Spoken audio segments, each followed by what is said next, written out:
प्रश्न एक लंब वृत्तीय बेलन की ऊंचाई 7 मीटर तथा आधार का व्यास 10 मीटर है तो बेलन का आयतन। तो प्रश्न एक,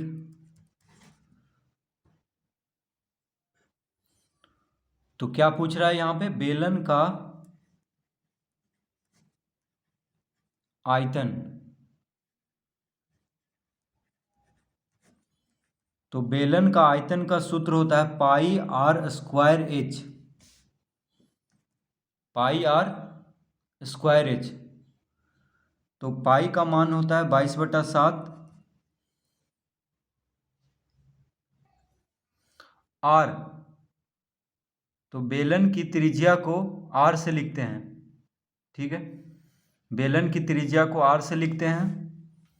तो यहाँ पे व्यास दिया हुआ है 10 मीटर, तो त्रिज्या क्या हो जाएगा? आधा, यानी 5 हो जाएगा।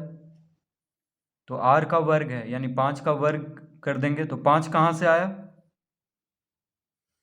तो व्यास का आधा होता है त्रिज्या। बेलन का व्यास कितना दिया हुआ है? 10 मीटर। तो त्रिज्या कितना हो जाएगा? 5 मीटर हो जाएगा, क्योंकि व्यास का आधा त्रिज्या होता है। तो आर की जगह पे 5 लिख लेंगे। तो आर का वर्ग है यानी 5 का वर्ग हो जाएगा, गुना ऊंचाई कितना दिया हुआ है? 7 मीटर। तो यहाँ पे 7 लिख लेंगे। 7 से 7 को काट देंगे, कितना आ गया? 22 गुना 5 का वर्ग हो गया 5 पचे 25। 22 गुना 25 करेंगे तो आ जाएगा 550 घन मीटर। आयतन है इसलिए घन में होगा। तो रिक्त स्थान में हम क्या भरेंगे? 550 भरेंगे।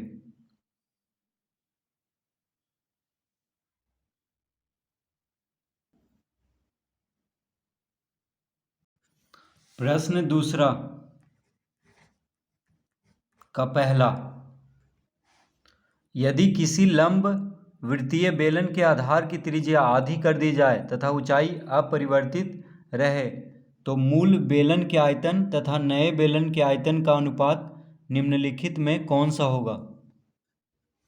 तो मूल बेलन का आयतन सबसे पहले हम लिख लेते हैं। मूल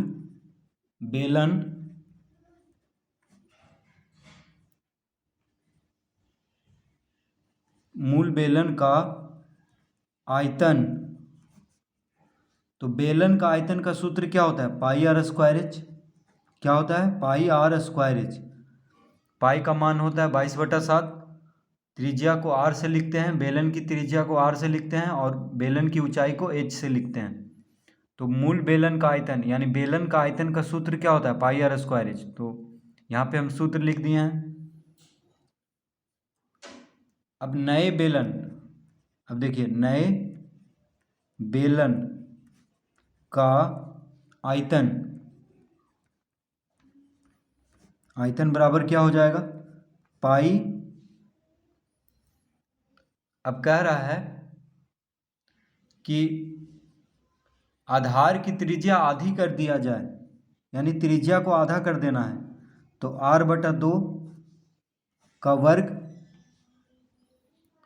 और ऊंचाई को कुछ नहीं करना है तो बस h लिख देंगे। तो देखिए नए बेलन का आयतन क्या हो गया? पाई गुना r/2 का वर्ग गुना h। तो मूल बेलन का आयतन क्या है? Pi r square H.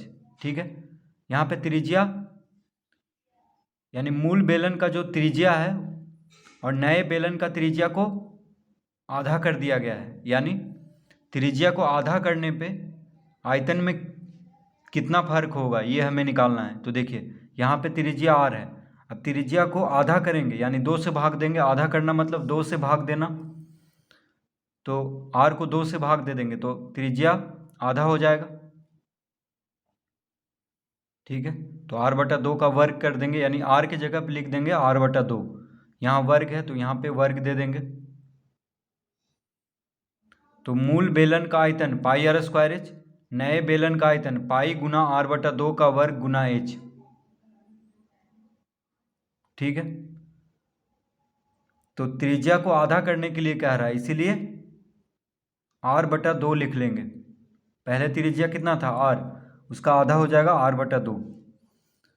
अब इसका अनुपात ज्ञात करने के लिए कह रहा है, तो लिखेंगे अतः अनुपात बराबर, देखिए मूल बेलन का आयतन कितना है, पाई आर स्क्वायर एच, और नए बेलन का आयतन,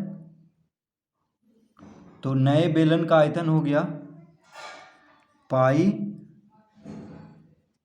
आर बटा 2 का वर्ग गुना एच।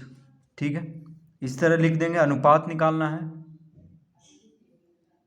तो नए, ये मूल बेलन का आयतन को ऊपर लिखेंगे और नए बेलन का आयतन को नीचे लिखेंगे, क्योंकि मूल बेलन का आयतन तथा नए बेलन का आयतन का अनुपात ज्ञात करना है। तो h से h कट जाएगा, पाई से पाई कट गया, कितना आ गया, आर स्क्वायर बटा आर स्क्वायर गुना 2 का वर्ग क्या होता है, 4।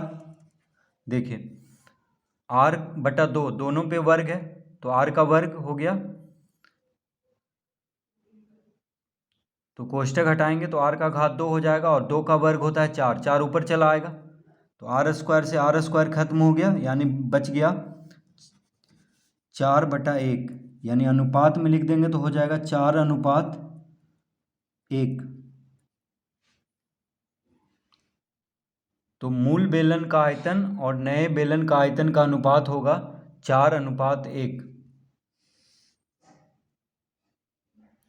यानी त्रिज्या को अगर आधा कर दिया जाए तो उसका आयतन जो है, उन दोनों का आयतन का अनुपात हो जाएगा 4:1।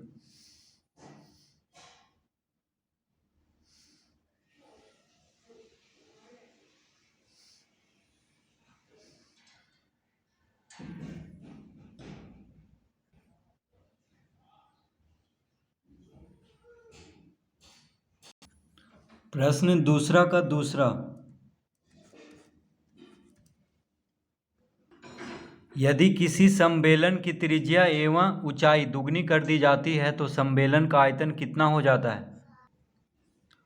तो समबेलन का आयतन,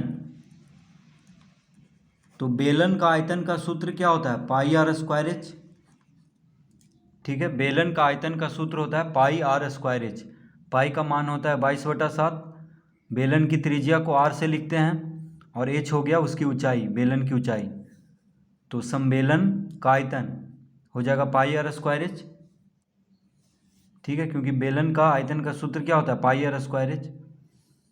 तो इस तरह हम लिख लेंगे। अब कह रहा है यदि किसी समबेलन की त्रिज्या एवं ऊंचाई दुगनी कर दी जाती है, तो देखिए अब नए बेलन लिखेंगे, यहाँ पे नए बेलन या समबेलन लिख सकते हैं, नए समबेलन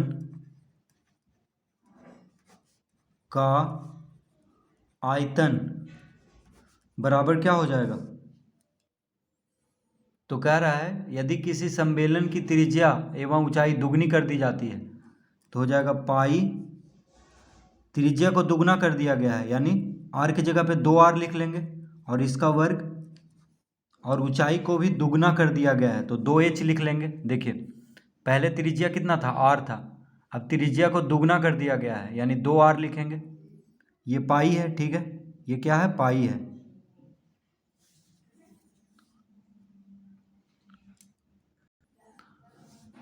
तो पहले त्रिज्या था r, अब उस दुगना कर दिया गया है, तो r की जगह पे 2r लिख लेंगे। देखिए दुगना मतलब 2 से गुना हो जाएगा r त्रिज्या, और ऊंचाई को भी दुगना यानी 2 से गुना कर देंगे।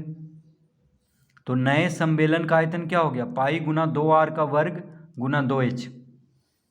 ठीक है, अब इसको गुना कर लेते हैं। तो देखिए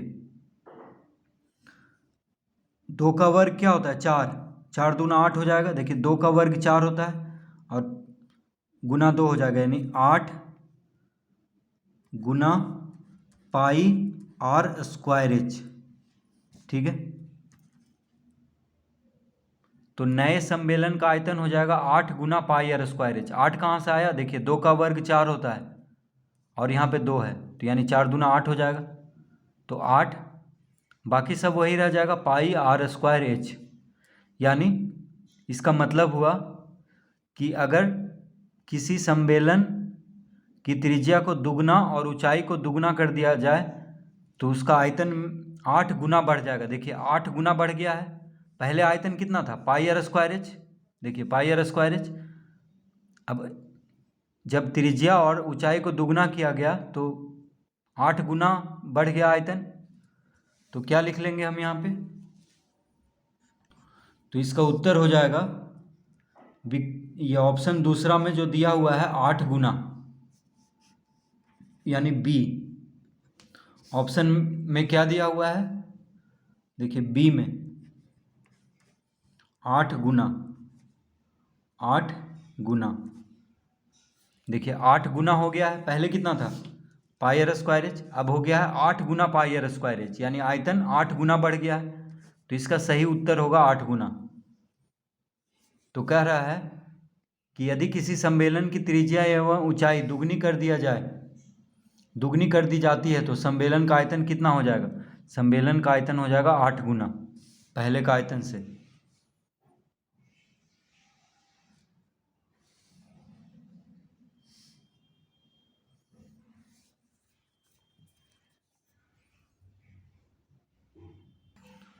तो पहला प्रश्न दूसरा का पहला का उत्तर हो जाएगा ऑप्शन सी 4:1, और इसका उत्तर होगा दूसरा का बी, यानी 8 गुना।